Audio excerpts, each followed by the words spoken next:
All right, so thought we would just chat about Clair Obscur as both of us have just recently finished it. Massive Yeah. spoiler warning for anyone that decides to watch this. We have both completed the game, so please, if you have yet to play this game, go play it and then come back before you listen to it because that would definitely be my recommendation. So, what are your thoughts? Um, it's good. It lives up to the hype. Um, it was my game of the year this year Until Donkey until Kong. until Donkey Kong. And I have a feeling you might get sucked into it the same way I did, but we'll have to see once you get to the end. Yeah, so far it's still probably my game of this year. So unless they announce a Mega Man or something and surprise me, it'll probably stay that way. I'm enjoying Donkey Kong. It's just it's not the same for me. I love good platformers, but yeah, I have a lot of thoughts having played this. So apologize in advance. Some of it might sound nitpicky or whatnot. So I just Mm. in general, I really loved the game. I thought it was absolutely amazing. But when assessing things, you're always going to talk about, thoughts one way or another on some aspect of it. So just to clarify, really, really enjoyed the game.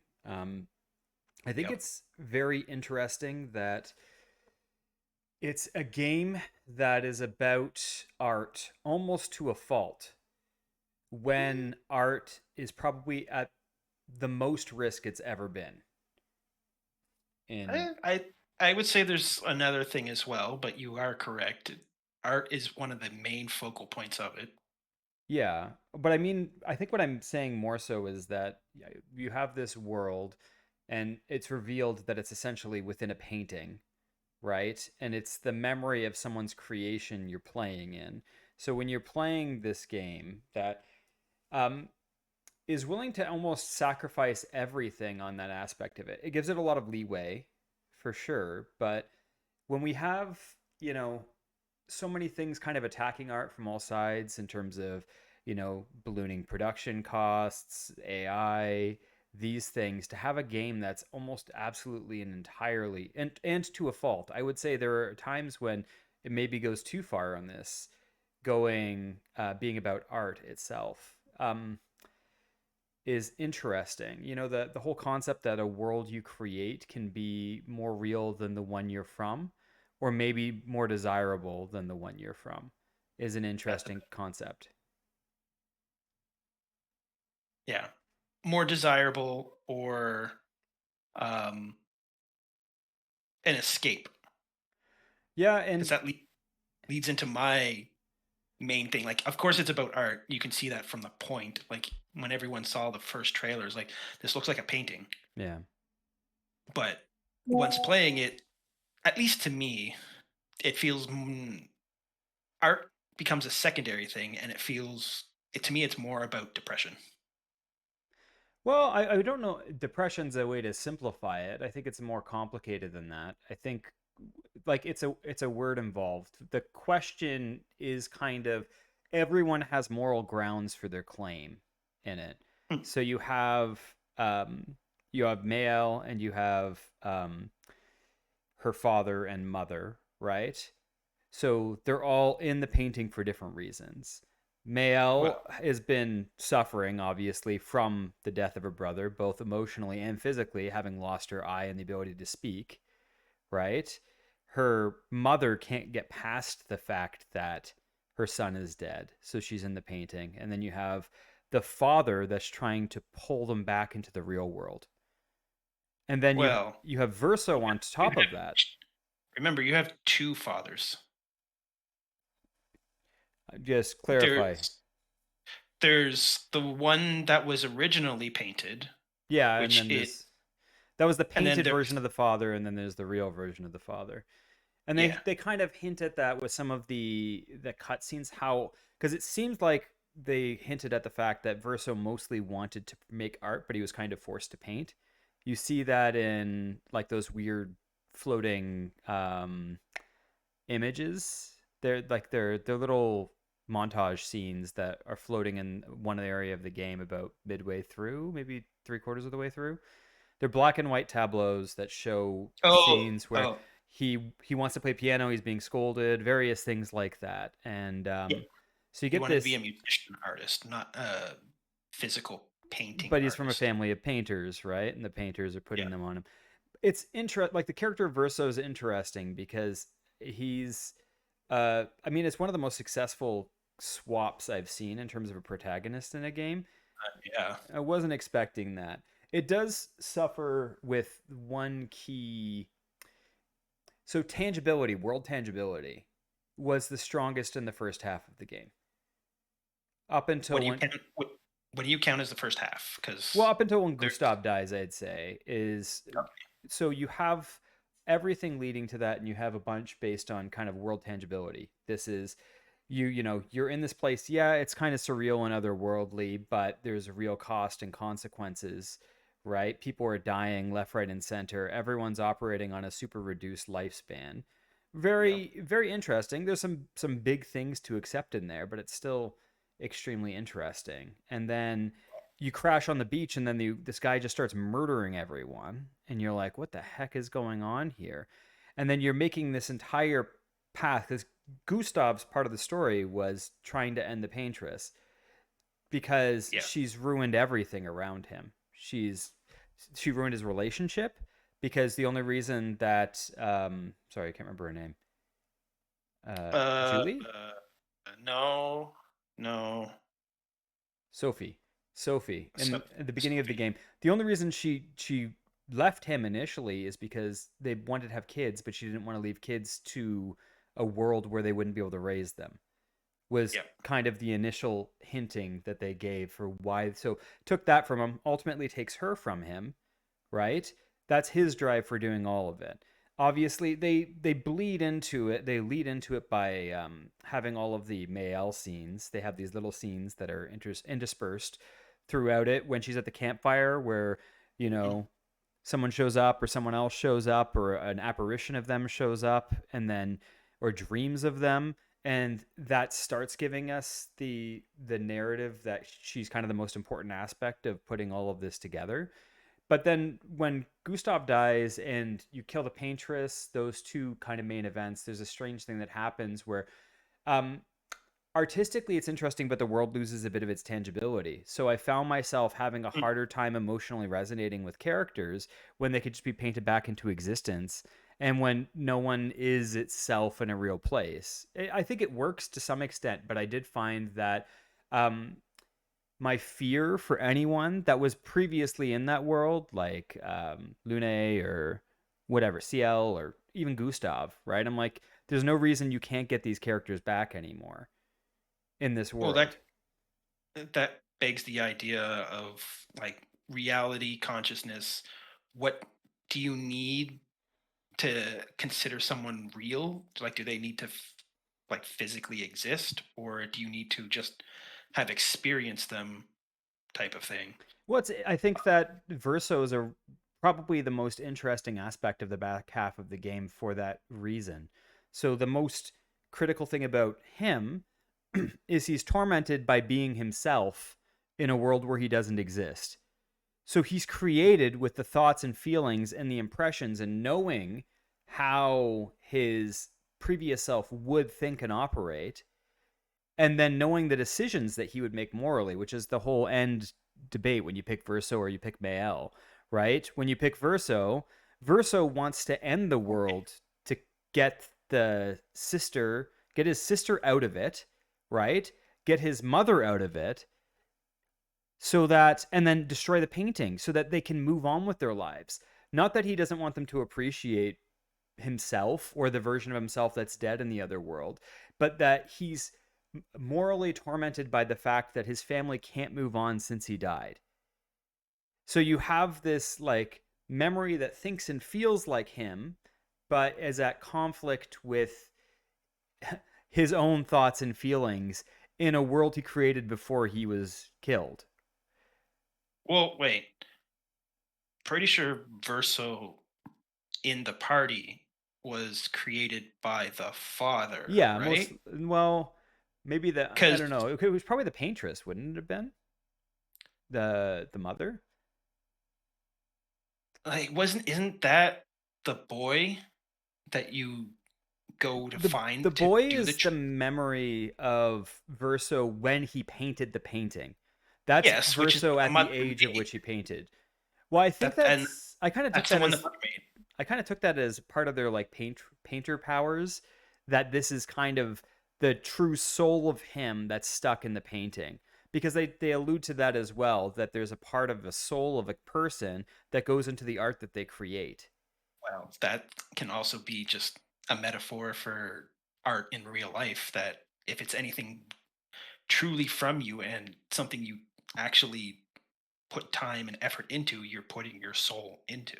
You can't help but put yourself into things you create, like 100%. I know that for certain. I think that, I guess I'm just trying to think of, I understand what they were trying to do when they made that game. I guess my question is it better to have a world that is tangible and exists in itself, or is it better to have a world that's a fiction in a world, right? Because this kind of has that. It's a fictitious world in a world, and they show us the glimpse, like the narrowest glimpses of what it's like on the other side of the painting, right? But it's like one room. It's basically just a mansion, right? Like that's what's hinting Mm. at the whole time, is you have this very, very narrow view of what the real world looks like. Although there's still some things they need us to accept. They still have magical power paintings, right? So that's kind of the exception to a world like ours, is that they have magic painting powers in this other world.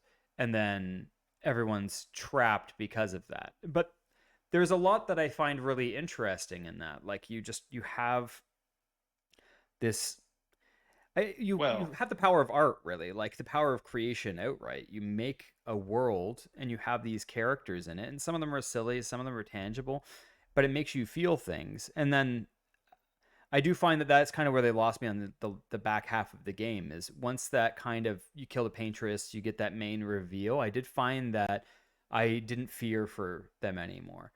That was like an, when Gustav died, and when Sophie like disapparated and all those things happened, it moved me, like it deeply moved mm, me. And I didn't find anything in the back half of the game did that as much. I did go like, aha, oh, that's super interesting, that's really, like, I did enjoy it still. It was a lot, I guess, for me to it's one of the criticisms of the game. People, when you go to think about it a bit, it becomes a criticism. It loses the expedition part of its name. It's no longer about the expedition. It's about the god family. I don't think it, like, that's why the game is, it's kind of, sorry, there's just a mumble of words. The game is Clair Obscur, right? Like, it's funny that people call it Expedition 33, because if they were to do another Clair Obscur game, it would probably be in another painting, rather than, there's no reason that it needs to tie itself to this particular world. Um, I don't think it would be in another painting. I think it would be, for the most part, in the real world, going over the war between the artists and the writers, if I remember correctly. yeah, maybe I am. It's hard, because the reason that they have their powers and you can have interesting combat in that design is because they're in a painting, Mm. right? So you kind of imagine that you're kind of limited to our level of physicality in the real world.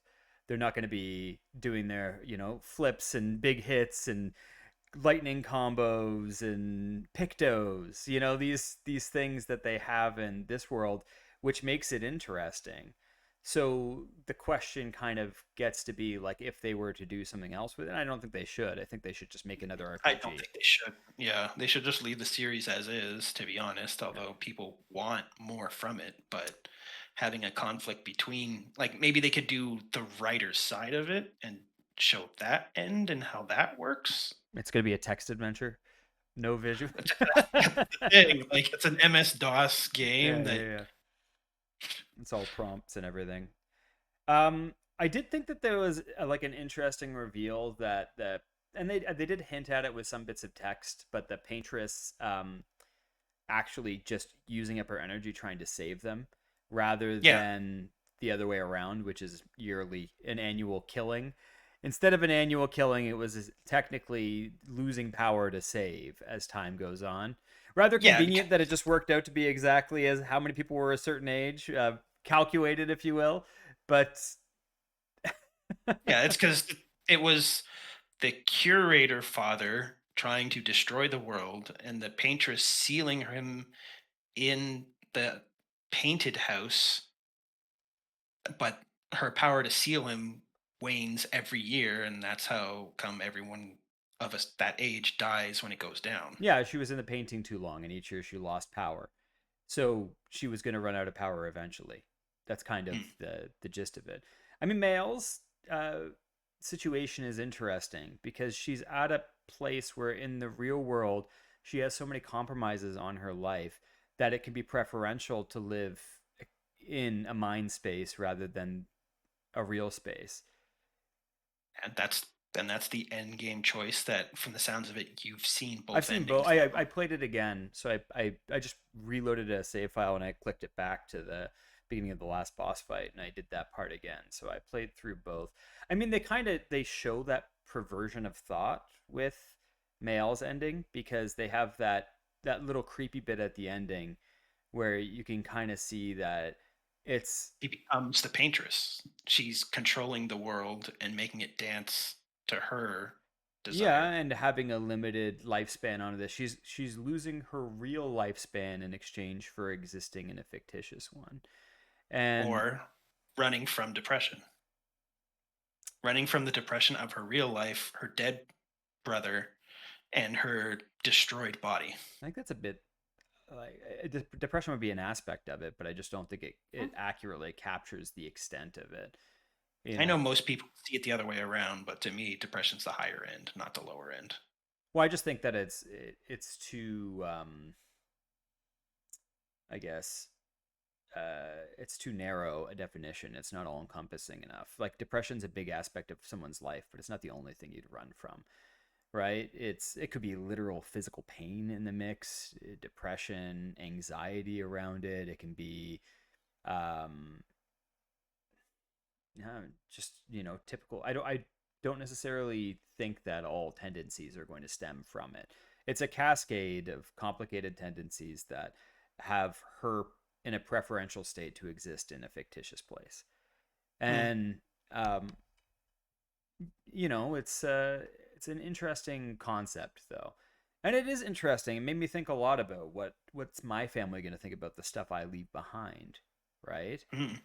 What are the things that are going to be important to them? Are they going to fixate on is it the artwork that I've done? Is it going to be the video games I bought? Probably not, right? Other than maybe they're like, hey, my dad always plays whatever Mega Man X over and over again for me. That game has a meaning to me, but And two. in all of them, I mean, but it's uh it's one of those things where it does make you think about that, about the things you create. And like I do find people have a hard time escaping themselves. Like even if they think they can start a new slate, they go somewhere else and um they try to be portrayed or like treated differently by people. Ultimately, they end up the the isms of them get through to the new people as well eventually. Like you can't really escape yourself and your tendencies and what you're built. You go somewhere else and they come back to the forefront. And I think that you get kind of like an inkling of that in this game. You have people that are trying to escape something, either a tragedy or themselves, and then they're in this place. And then you have the people in the place that are built, think, function like fully existing people, but their entire existence depends on this outer force, this group of people that have this. And then the questions come in: is this fictitious person that is created as real as a real person? In this space, it's equalizing them because they're all existing in this space. But the second that those other people go out of that space, it's no longer equalized that way. Well, It's no longer equalized because they can just simply destroy the material. Yeah, and then that world would stop existing. And the fact that all of these people in this place is a byproduct of the thoughts of someone that no longer exists. I mean, it poses an interesting question, right? Like, what do we do with franchises when the creators are long gone or retired, right? Kind of is like The Boy and the Heron a bit in that way, which was like Studio Ghibli, who's Hayao Miyazaki's movie explaining why there shouldn't be any Hayao Miyazaki movies once he's dead, right? Like it's the whole point of the movie to me is, you're prepping this kid, he could take over, but at the end it's kind of like, no, it's better to move on than to obsess with this. And our lives, we've seen, I don't know, I can't even state how many franchises I've seen killed by people that didn't make it, right? Like, and the funniest thing is that Clair Obscur is kind of the perfect version of that because it's basically Final Fantasy. It's everything Final Fantasy's been missing since Sakaguchi left and the team fell apart. It's funny because if you play games, probably the closest thing to it, in my opinion, is Lost Odyssey. In terms of Hmm. feel and world building, it's pretty similar, which was probably, I think it's my favorite Sakaguchi work since he left Square. But I do think that's kind of an interesting way to look at it, that you have this franchise, basically Final Fantasy in this context, that is dear to many, many, many people. It's a fictitious world that we all go in and engage with. It's kind of tormenting us for not being what it used to be. And then you I know have what you're talking about, you Brian. have Don't this worry. piece of art that is basically doing what Final Fantasy used to do. So you have a piece of art doing what Final Fantasy used to do, in some ways, in a lot of ways, better than Final Fantasy's done it in a long time, maybe ever. And you know, I find that kind of interesting that it's about a lot of things that you could kind of read into that yourself. And I'm shooting off the cuff here. I haven't deeply thought about this. Some of these things I'm just figuring or thinking of mid this conversation. And I also haven't been watching any other analysis of this game. I'm just going by my gut feel of what. I, I haven't yet. I was gonna wait for this and then look into like theory crafting and definitions and opinions and whatnot. And I'm sure that like for the obsessive people that can like fish through everything, find every nook of content, there's going to be a lot of paths you can go down. Like I guess if I was to look into like typical little gameplay issues I had with it, I do feel like the difficulty spike upon going anything off path for the first 60% of the game is so hard that it makes the main path less tangible, which is a complaint I have a lot of games. Like, why is a purple dude in God of War that you comes out of a portal way harder than the next 5 bosses you're going to fight in the actual game? Right? Mm. You lose a little bit of world tangibility to some extent, and it's the same in Clair Obscur. You go up a mountain, you fight like a half fire, half ice person that like we don't want you to go here yet, and it's like it's a harder I, fight than the I know Patris is going to be. exactly where you were. I know when and exactly that was because I did the same thing. Or heaven forbid you go to the beach with the whatever the hand enemy Head. things. Yeah, yeah, those things, right? And they just murder you outright. And it's like, no, gain 15. This is like end game content. Come back later. I do like that's something I understand why people do it. It's an interesting content. And old Final Fantasies did that a tiny bit. Like you'd get like a weird dinosaur eater in the middle of nowhere, but it wasn't. I don't know about a tiny bit. They did that all the time to say like you shouldn't really go here They didn't because you do that can't with like big. really beat it.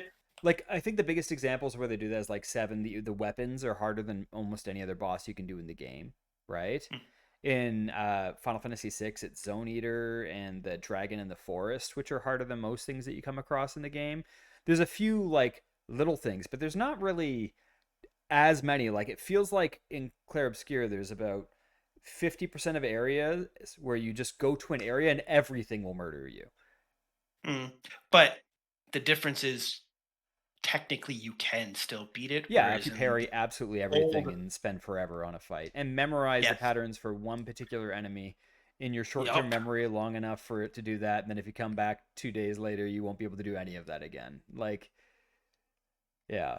I do find that the like camera perspective and whatnot make it a little less some of them it's hard with the camera perspective. It's difficult to tell the depth to going like, okay, I need to parry now well, if or you compare dodge. the system it's based off of, which is basically Mario and Luigi, right? If you Mario and Luigi, you much more feel like it's your fault when you miss things because Mm, just the way it is in space, you have the character walk and then you know where you are in relationship to them, and even if they speed up or slow down, you feel like it's on you. But when you have something coming towards you and you're like, or away from you, you're like, I or like, what is it? Let's see, like perspective like this, and they attack like in this style. Yeah, and it's like, and then the 15 randomly 4 to 15 hit combos with variances on timing throughout them. And then sometimes it's like, oh, it was 2 beats, then the hit, then five, then two, then four. It's like, what?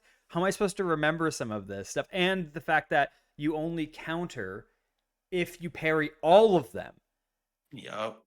So those are, things that I personally did find frustrating at times. It didn't hurt the overall experience. And I've played all the Mario and Luigi games and whatnot, so I have a sense of these gameplay types, and I do like I definitely feel much more like I'm at fault in one of those games when I get hit. But in this game, I very much felt it was the game. Almost every time, I'm like, okay, that's just shenanigans.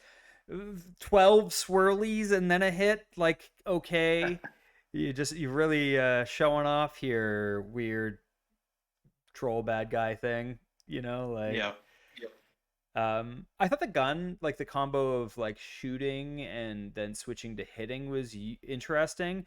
I felt more important in the first quarter of the game, and then it kind of fell off, mainly because your other systems got so powerful that you had other ways to game it. Especially like if you built into a specific status effect, then you would take out the enemies so quickly by exploiting them. Like fire was a big one. If you just load on fire with Maelle and then uh Yes. Take damage them. yeah, it's but I don't know. Is there anything particular you wanted to talk to me about the game? Um. Yeah, you kind of started to go over it a bit anyway, because the main thing that still sticks out to me is the ending and what your initial choice is, and whether you regret that choice or not Hmm. when playing the game. Because I got to that choice, I wanted to pick my L, but then I took a second and thought about it, and then that's where I was like, it all clicked to me. I was like, no, this game's about depression, and this is the choice of acceptance or indulgence. So I came to, and this is why I think it's more complicated and nuanced than depression. I came to it the exact same way, but from a different perspective. Because when I got to that choice, the artist in me sided with Maelle, and the dad of 3 kids that I am Mm, was Verso. I there's a version of me that loves delving into art and cares enough about that I want that to persist. But the version of me that is a father would much rather they move on. When I think about mm, my kids, I would very much prefer that they move on. If like I was imagining in that, what happens if I die?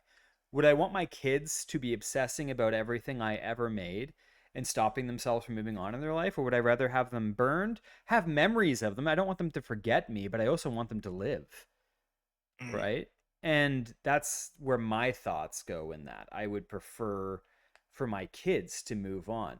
If it had nothing to do with my offspring, right? Then it's a bit different. Then the artist in me would be more, hey, this is an interesting, why can't this world live on? But I would be very, let's say I make a game, I don't know, that does incredibly well, and then I sell the franchise, and then I have to watch 15 things make something on it, and then it gradually becomes something I hate. Like, I don't know how I would deal with that either, right? Maybe I would mm. prefer it would die in that context because it's it's very hard to you can look at a game and you can try to emulate the game, but it's impossible to emulate the studio, like the setup of it, the emotions, the tensions that created that game in the first place. So there's kind of a lot to explore there, but I do think that, like, I understand both sides of the Verso Mhm. Maelle ending dynamic, but I do think that the part of me that yeah, has offspring and wants to see them do, like, I think most good parents, right? Like, if you're a good parent, you want your kids to like take from you but exceed way past where you were with it. You don't want them to think that you're the pinnacle of things and have to keep living in that space endlessly, in your shadow. You want them to make their own path. And that's kind of the downside. Like, who knows what kind of painting Maelle could have created? Maybe she can create a world better than what Verso created, or more interesting, or more engaged. But if she's trapped in his world, can she ever get out of his shadow? Mm. I'm sure it's comfortable and familiar, but it's I don't know. I think that it's a unique question about creating something and passing it on. And it's I think it's interesting too, looking at the game itself, because I think as someone who's played it like way too many games, the only thing that frustrated me about other people's reviews about Clair Obscur is when they said it was revolutionary, because everything it's doing has been done in other games. It's Yep. basically Final Fantasy and Lost Odyssey plus Mario and Luigi. It's there's nothing, they do it well and they do some nice mixes of things, but I wouldn't call like those aspects of it revolutionary. If it's anything that's revolutionary, it's on its storytelling and world building front, and which is it's just a different thing altogether. And I don't think that, honestly, like, you only have so much focus when making a game. So I don't want every game to be like a revolutionary type of combat or whatnot. It's good to take tried and true things in the places that you need to, so you can focus on the things that you are genuinely trying to do something new and creating a mark with people. Well, that's something you just brought up that's interesting is the writing and storytelling. I don't think that could have existed outside of like a small indie style studio. With the themes they talk about and how they're expressing it, I don't think anything past indie could actually do it because of the limiting audience or like metrics It's that the studios would have. Well, it's more the scale of vision, and you can see some directors pull this off. Like, for better or worse, I think Kojima pulls it off. He's his vision is what goes through the game. Sometimes his vision's on mark, and sometimes it's a little off kilter, but it's clearly him. It's coming from him. You can see the through line for all of his games. Hidetaki Miyazaki, the Souls guy, those games are clearly him. And even two, when it wasn't him, you can tell right away, right? There are people that can manage somewhat large teams and have full studio cohesion, but the risk increases with each staff person you add. With each person you add to a team, the the more likely your vision will get diluted. Even, working when I've worked on a game with a team of, like, let's say 9 artists, you're not going to be able to get all those artists to create the work. You're not going to be able to get any of them to create the work exactly as you want it. And then you get thresholds of acceptance. So you might have one person you can get to like 90% of the way there, and you're just like, this is great, I'm happy with this. Or, sometimes it's better, but it's still 90% of your intention, but it's better than what you would have created. And then you can have other people where it's like it's always 60 to 70%, but you feel bad for talking through, like, talking about it to them all the time, so you let things go through that you wouldn't normally let through because of just morale. Like, you don't want to constantly Mm. discourage someone by making them redo something because it doesn't fit with the style or the theme of the world that you're building. But it's a risk, like, I think that's one of the things that we lost when games were small by mandate. Like, Final Fantasy 6 and the the golden age of JRPGs, what they call it, like PS1, Super Nintendo, a little bit of Mm. PS2. Um, the teams were still just small because you didn't need that much more of a team. And that created a cohesion of vision that I think it's something that we've been yearning for in games for a long time, and we get snippets of it. There's the part of me that wanted like the visuals and the audio to be so much better, to sell the vision so much when that Mm. vision came, but the problem is that you get less and less of games that are actually visionary when the team scales in size. It's possible. I know it's possible, and some directors are much better about getting everyone um, closer, where it feels like a smaller team on a bigger team. But it's rarer for sure, and it's a Oh, higher risk. that's also referring to the creative people on the team. Mhm. The team, larger teams, AAA teams tend to have non-creative people on them, i.e., the money backers.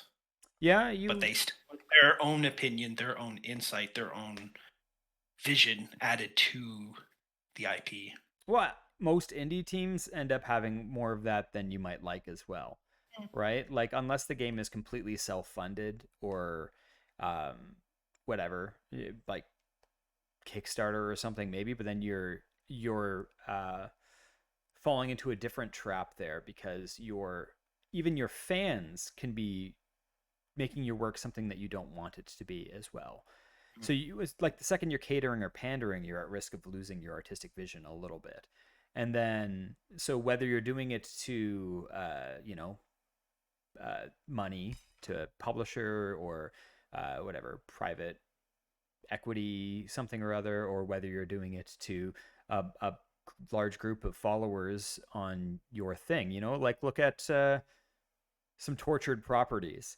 So I would say Metal Gear got tortured and Evangelion both got tortured by their fan base because their Mm. fan base had such hard expectations on the creation of it that they weren't as free to make it in the way that they wanted to make it. And there's other things like studio issues and whatnot in the mix for both of them as well. But I do think that there is something that you can make a property that's so successful you're held hostage on doing what you really want with it. And then the thing is that it ends up being a weird trade-off because you make that fan base happy when you release a product in it short term. They'll play it or they'll watch it and they think it's satisfying them, but then long term it doesn't have the weight that they want it to, and then they complain about it. So it's a short term versus long term trade off. There's more risk if you might make something that people hate now, but they like later, even, which is a weird thing that happens often as well. Is you don't give the fans what they want. They hate it initially, and then ultimately they come to realize it was better than they thought it was. You're referring to Metal Gear Solid 2 I in this wasn't instance. referring to that actually, but it is a good example of it. It did pass my mind, but there's more examples of that Mm. than that. Like I feel like Evangelion Rebirth is kind of that as well, like the The trilogy, rebuild series? the rerun. Yeah, Poor. yeah. So there's a lot, and I mean it's the same thing that's complaints that Nintendo gets their way and stuff. You can create a safe framework, which Nintendo does. That gives them a lot of freedom to play, but then they don't get that deep on any lore or individual component of it because they feel like the more, I guess, aloof or vague they are on that, the more freedom it gives them to make the games the way that they want, at the cost of kind of um, I guess, Cohesion. narrative and cohesion and, you know, world Although consistency. they've never really been worried about like lore and cohesion. It's getting more. They're getting more into it now. That's probably because like the head has changed so many times. But Well, look at the game Clair Obscur borrowed a lot from the franchise. So let's go the Mario RPG series. So let's go Super Mario RPG and Paper Mario, right?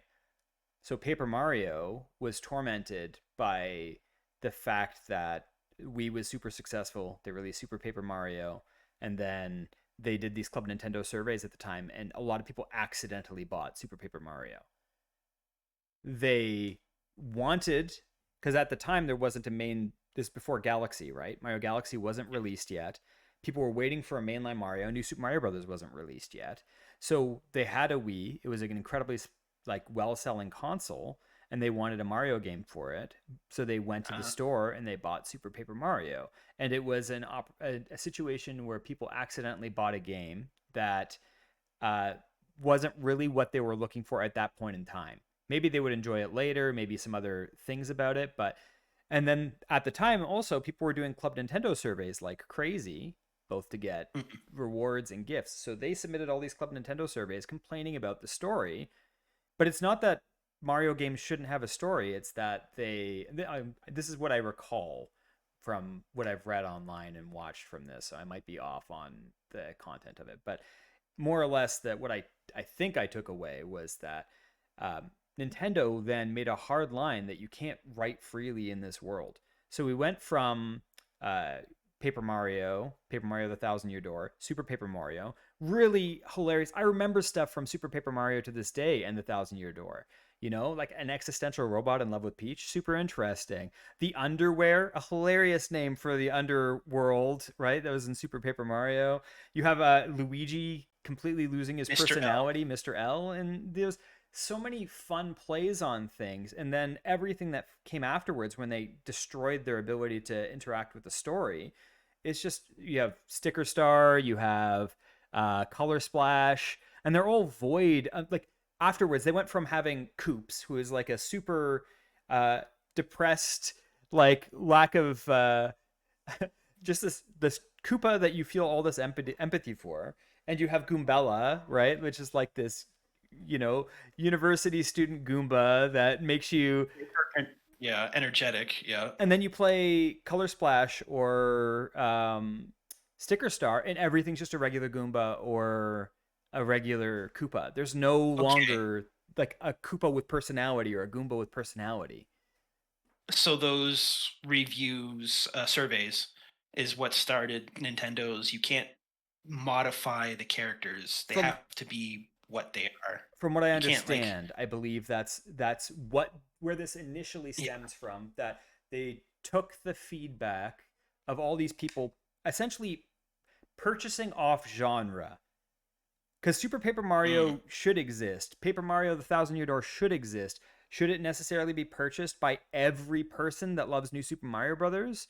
Probably not. Right? It's and this is kind of the beauty of games made for not that many people. And big companies often undervalue that. So most of my favorite games ever sold like 100 to 300,000 copies. They didn't sell like crazy, but they were very good. They didn't reach everyone, but they speak more to me in particular. And companies like Nintendo often undervalue a game that sells 300,000 copies because it only sold 300,000 copies. But what they don't understand is those people that pick that up, it's one of their favorite things and it's like a work of art to them. So not everything is going to have mass appeal and not everything should. But having a breadth of titles that both have a mass appeal, some of them, and other ones have really specific interpersonal appeal is way better than just having mass appeal. Because mass appeal is almost always forgettable in the mm. long run. It's not always, but almost always. The only exception to that for an IP is their Pikmin IP that never got mass appeal, but But the, won't die like their if other IPs. if anyone other than Miyamoto made Pikmin, it would have been dead a long time ago. It's that he Yep. has enough sway that they won't shut off the backing of it. So it's, you know, a unique situation. I'm glad because Pikmin 3 is one of my favorite games ever. I love that game so much. But it's anyways, so you know, this kind of comes to what we're talking about. We have Clair Obscur, and it's a game that is getting at a lot of the heart of what made games like Paper Mario and whatnot good. It's much it's trying to be much deeper and emotive for sure. Like the first 15 minutes of that game is kind of like a quest to try to figure out how quickly they can make someone cry, Yep. right? Like, and I think that that was kind of the test for them to think whether they got this together and whether they nailed it is can we make people emotionally connected to what we're doing in this world in such a short period of time that they feel lost the second we take something away from them, which is exactly what they do, right? And I think it's genius in that regard, and that's part of why I think the first half of the game was stronger than the second half. And I do appreciate that it's like an indie level game made um, with almost AAA production quality, right?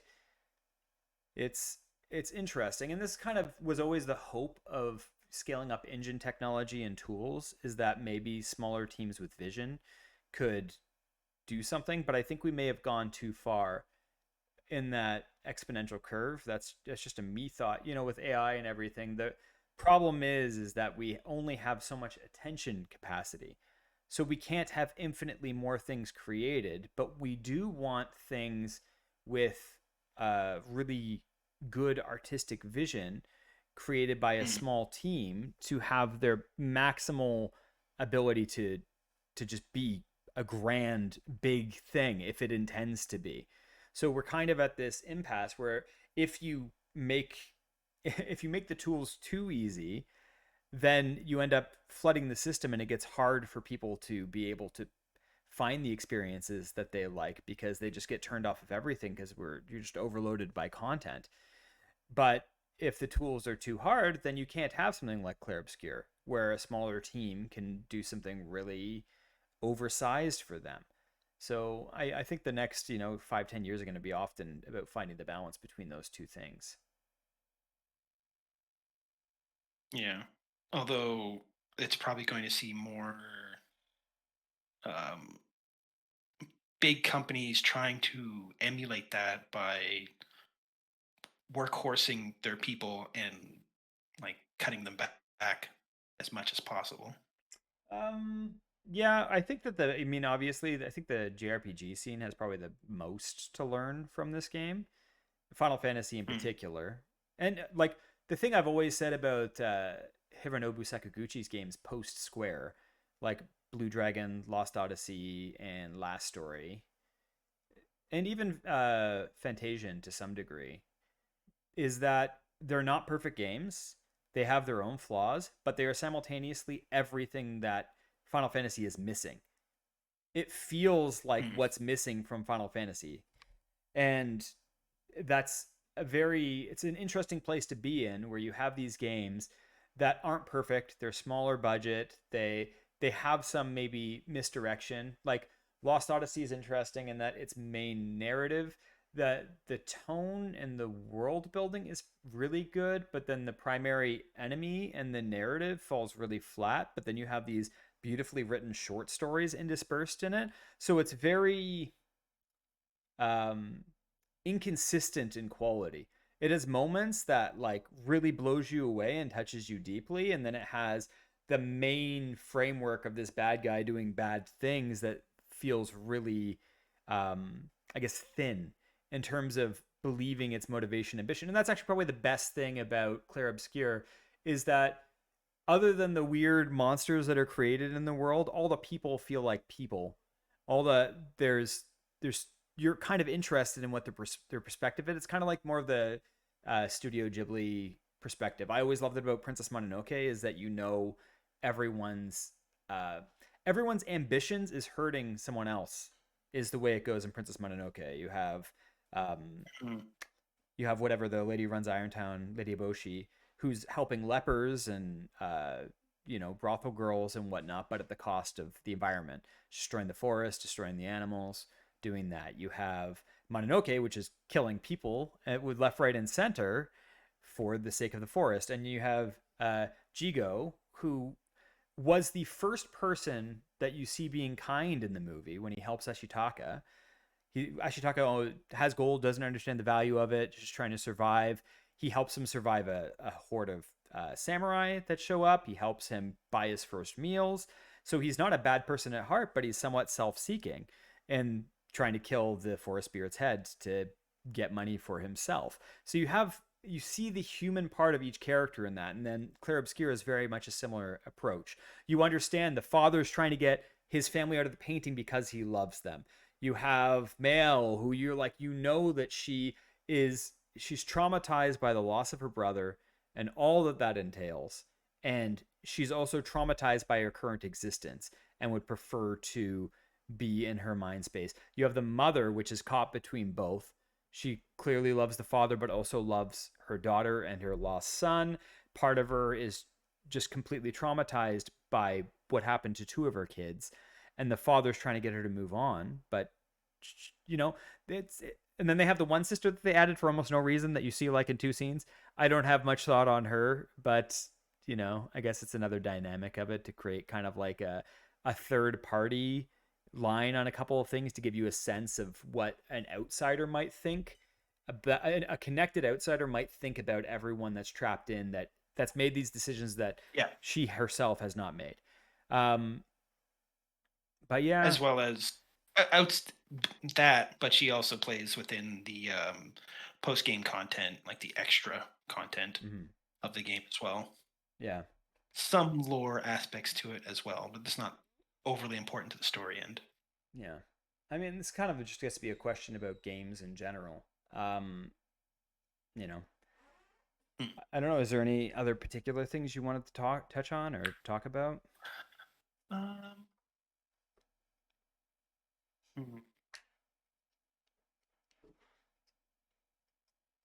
I guess then, what about the characters in the party that aren't real or even human, like Monoko and SK, and technically CL and the Lune. little no, the little Gestro? troll kid.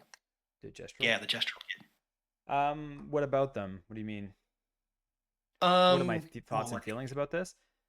like, are they less important because they're creations of the painting, as well as they're not humans? So does that even lessen their importance? No, I mean they get to be more of an insight into Verso than they get to be anything else, right? Like, Hmm. and then I think this is the even the way that present the motivations of characters presents themselves after the switch.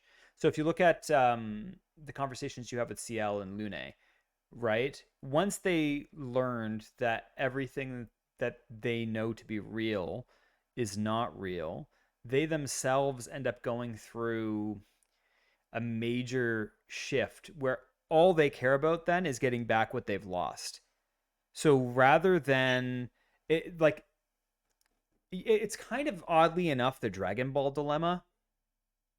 Oh, wishing people back with the balls. So what That does gets to death be their even only mean? focus afterwards, right? Is they're like, well, then they go through this where everything is real and personal to the point where they're now like, well, nothing is real, so I just want the stuff I want back, right? And it does kind of Well, flatten their characters to some extent.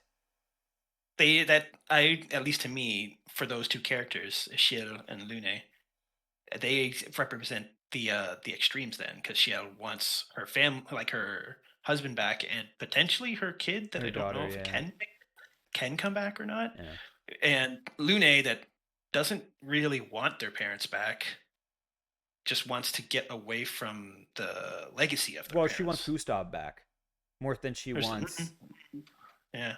So like that seems to be more of her thing. She doesn't want her parents back. She was fine with that, but she was one that was more impacted by the loss of Gustav. So it did like she does show excitement to getting him back and that type stuff.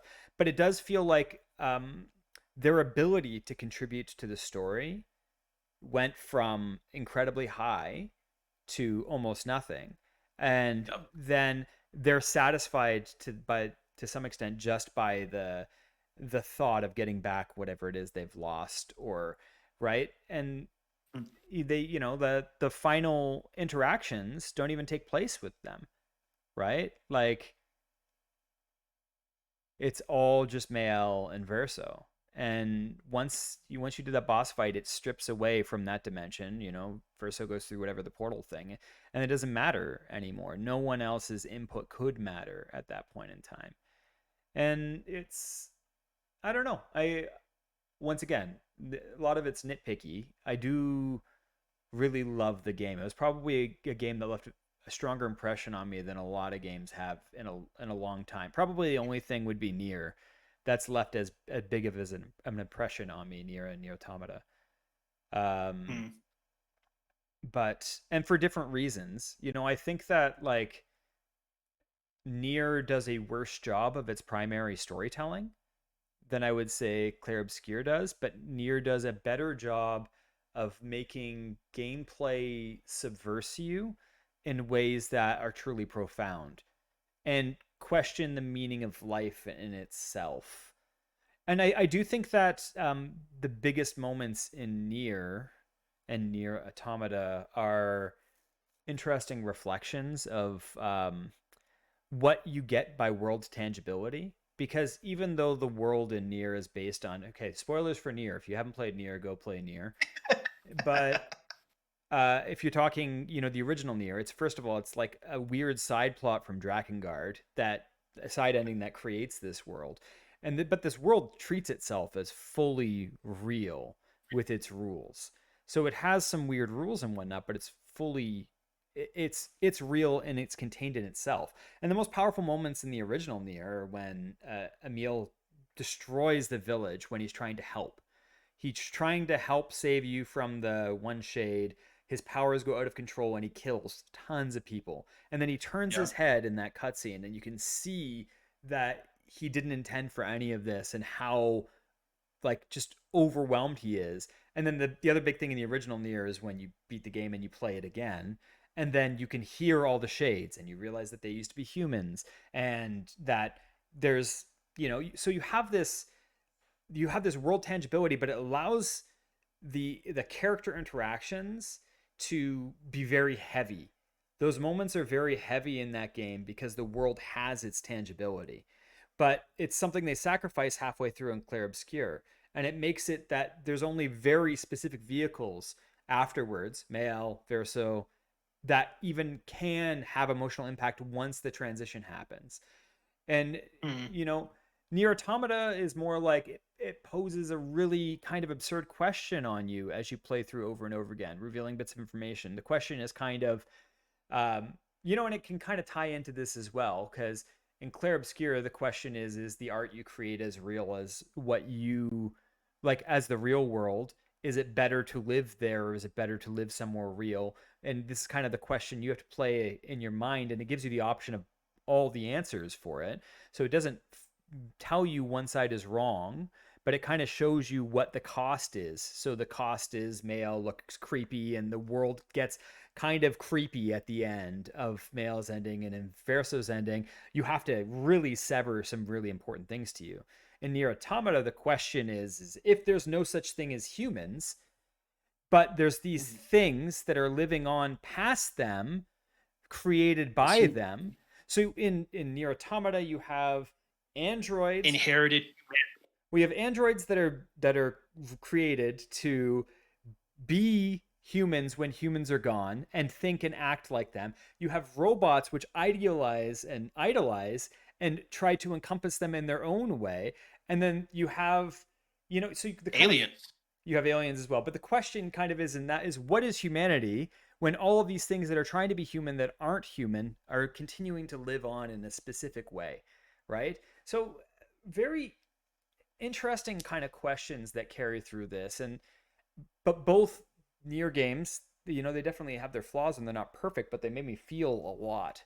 And there's something about character development and decisions and costs in a world that is tangible, that does something more to me. And when Clair Obscur did that for the first half, I was way more like when Gustav died, I was way more motivated and I guess entrenched in the story, and felt the sense of loss. Same with Sophie when she disappears. I felt all of that, but I can't say anything in the back half of the game got me to that extent. Once it made me think a lot. I enjoy the questions, but I didn't get the same feeling. Yeah. And for anyone that's listening and hasn't played the game but doesn't care about spoilers, obviously, being this far into this, when you go from Act 2 to Act 3, just follow the mainline story beat.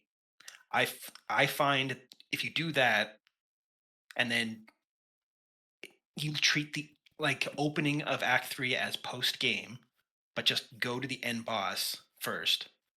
It lessens the effect of now none of the other ones matter because going from the end of Act 2, which I consider the end of the game, and then going into Act 3, but just going straight to the mainline story path of Act 3. That is, and to me, like basically like the extra ending. Well, I think too, because you're not the only person who said that to me. A few friends of mine did the same thing. So I did do just that. I went straight to the end boss right Okay, good. after, because it was recommended to me by just you and other people who didn't do that. And one of the things that they all said to me was that the last boss was way too easy when they did all the side content. And then the That too. question comes into this from a gameplay perspective is how much attrition should a game give you for optimal emotional impact? All right, I hope I'm wording this well. But the idea is you got to suffer a bit to be connected to the content. And it's got to, if it gets your emotions, your frustration, your fear of, losing progress, if it gets that stuff in the mix, you're more likely to be emotionally invested in the content itself when you complete it. It gives you probably a big dopamine hit, but it also, there's something to a game's tangibility the more you strive to get the results. And it's, yeah, I think that the best example to simplify it is I think horror games were better when you lost progress. And I think oddly, like Bloober Mhm. Team's The Medium is one of the best examples of that because there's a scene where you get chased by a deity that's creepy. The presentation's creepy, the design's creepy, but when you die, you respawn about 4 seconds ago. And the gameliness of the game is just revealed over and over again in that chase. It doesn't matter how many times you die, you lose nothing, really. You don't lose any progress. And the world doesn't feel tangible anymore. It feels like once it happens more than once, you're like, I don't really believe this world. It's completely pulled me out of it. When you play it like another horror game, like when you play Fatal Frame or whatnot, you're on some boss and you like, oh man, when did I save last? Oh, I didn't save 3 hours. It was 3 hours ago the last time I saved. Oh man, I shouldn't have done this. I shouldn't have done this. So you have these kind of questions, and that makes the fight with whatever the boss is feel more on edge, more high risk. And then those feelings make the story and the narrative more impactful. But you're still it's still being represented as a game Yeah. because you're still going like, when did I last save? Yeah. Yeah, it's So a I gameplay understand mechanic, but I'm saying that the risk of loss, of real loss, the so it's fear. well, it's there's something tangible you're losing here. You're losing a chunk of Yeah, time, right? That you may have to do again if you want to participate. And yeah. comes down to that whole debate of gameplay accessibility versus kind of like emotional impact. And I know that some people want infinite accessibility. They just want the game to be so accessible it hurts. And I do feel like I'm not saying that we should um, make it hard for Remove people that, accessibility. well, that people that, wouldn't be able to enjoy the other game otherwise, that there isn't a place for it. It's more just that I do think that a little bit of suffering and attrition makes an experience better. I None of my favorite games were cakewalks. None of Mhm. them. So it's also like the question for those who have played Final Fantasy VII, and spoilers on the original Final Fantasy VII, if spoiler warning if you haven't played that. But You if haven't you played the 30-year-old game. yeah, if you haven't played a 30-year-old game, but the impact of seeing Omni Snash for the first time on Sephiroth in your mind at the end of the game versus getting it at the Gold Saucer, having it used it 40 times prior to that. The very first time I ever played Final Fantasy VII, I wasn't over leveled when I did that fight. I hadn't done all the other stuff. I fought Sephiroth. It was a hard fight, and then you get there, and I did not have Omni Slash. And then when you see it didn't have Knights of the Round either. The first time I beat the game, and when you don't have either of those things, and then you use Omni Slash for the very first time on there, it was very impactful.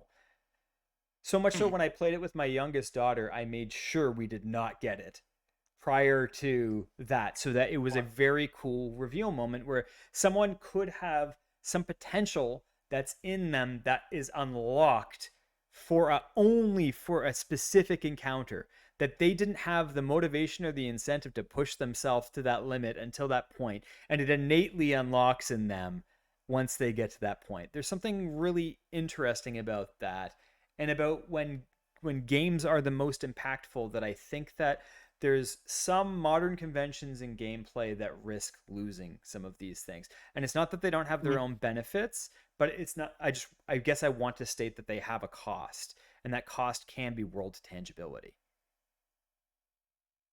okay. And the maximum potency of emotional impact, let's say. Okay. I know you had a hard out at 9. Is there any last things you want to go over before we wrap up? Um, no, I think I went over the big things. I guess, how much do you like Minoko? To be honest, the enemy skill mechanism required too much investment for me to invest in the character. So I didn't. I liked him. I liked the nature of the character. Like I like that he is a friendly competition slash antagonist slash for Verso. Like he was Mm, literally created by Verso to try to get the best out of himself. mm, You know, in his fictitious world, this is a character that can be friend, can be foe, but he is designed to challenge you as a, are you still on point? Are you still focusing on yourself and developing along the way? So he's this weird benchmark case created for Verso to play and to test himself. And I think that's an interesting concept. I liked doing the story aspects of him. And you would have some profound, whatever, like ideological discussion about something that ultimately just ends up being a fight between you and him, right? And but there's a place for that, because I do think that, most people that achieve great things in this world are challenged by people around them, and they have a lot of pressures on that. So if you could create the perfect challenger for yourself, at least on one aspect, it makes sense to do so. And it's like the Vegeta to the Goku. To some extent, there's a benefit to that person being both friend and foe. okay. Although this sparked an idea in my head for Act 3 and the uselessness of anyone that isn't part of the family of painters. In terms of narrative, That's yeah. the only point. Yeah, that's the only point you can learn the most about your team. Yes. So Like pushing it's their interesting that you learn the most when it is the least um when it's the least tangible. They've taken tangibility away from you, and then they allow you to learn as much as humanly possible about them. mm, And it's you kind of get to know them in the simpler ways. Um which I do find rounds out characters. Like one of the big problems with kind of a lot of modern games is that um, characters are too often on quest, let's say, for lack of a better term, for me currently. Um, it's just that when characters are motivated by the quest and the quest alone, they're too altruistic. There's something fake about that, because no one in mm, real life is that uh, maniacally narrow. driven, right? Narrowly driven. Yeah. No one's that narrow. And even if you come across someone super intelligent and charismatic and smart, and you hang around with them long enough, you're going to come up with contexts where they're stupid or impulsive or things like that. Like you will come across that with people. So it's it is humanizing, and that's something that the game does really well. Like once it comes from Grandia, I think it may be some other like Western RPGs, because Grandia was, I think they do it in Baldur's Gate and a few other games, but I don't remember it as much from there. I really liked it in Grandia 1 and 2, the campfires. It wasn't campfires always, it was eating. So one of the big things with that game versus other games is the characters ate together. And then that got them off their altruistic quest. the conversations at dinner weren't about that. You know, in Grandia, sometimes Justin just took an extra piece of chicken, and then he's being told off by someone else, right? They're very humanizing, though, these kind of conversations. They're silly, they're over the top sometimes, but they're humanizing because, um, you know, someone's just personal, impulsive, current hunger is something that's more believable about a character. When you play Final Fantasy 16, I don't think you get that sense anywhere, right? I feel like everyone was very altruistically on point at all times. 15 tried to do it, but it came off very false and flat, right? I didn't Yeah. buy it as much. So, you know, it got to be a little bit like catchphrasy, more like a Saturday morning cartoon version of characters in Final Fantasy 15 than true development. But there's something to seeing people more holistically, a little off script, and I think that Clair Obscur did Mm. that very well. Um, Yes. anything else? I think that's all I can think of right now, anyway. Well, yeah, I'm just gonna post this online. So hopefully, if anyone enjoys this, feel free but to like it or whatnot. If you hate it, great. Let me know. But in general, I think it was just a very it was an impactful game for me, and I guess I just wanted to discuss it. And yeah, once again, things I say that are critical aren't intended to nitpick. Overall, I would say the game is easily a 9 out of 10 or more, and I loved it very dearly. It's just some things that when I think about other games that had a greater impact on me on specific fronts and less in another front, it's interesting for me to Mm. compare where I find those differences and how they lie. And I don't think it's possible to make a perfect game. So it's not that Mm. I'm expecting like perfection from it, but it's interesting because then in the future maybe you get a game that does do it more one way, and there's probably a cost to that in a different direction. Maybe it doesn't land, it does everything that I just complained about better than Clair Obscur, and ultimately it's a worse game. That's fully possible. I'm not claiming that it's not. It's just it's I guess it's just how I think about things. And then, if you've had something emotionally resonate in another game in a certain way, then you're like, well, maybe some of that would have helped, but maybe it wouldn't have. But it doesn't hurt to just discuss and get a feel for it. So, anyways, thanks for watching, and I'll catch you later. Bye. Bye.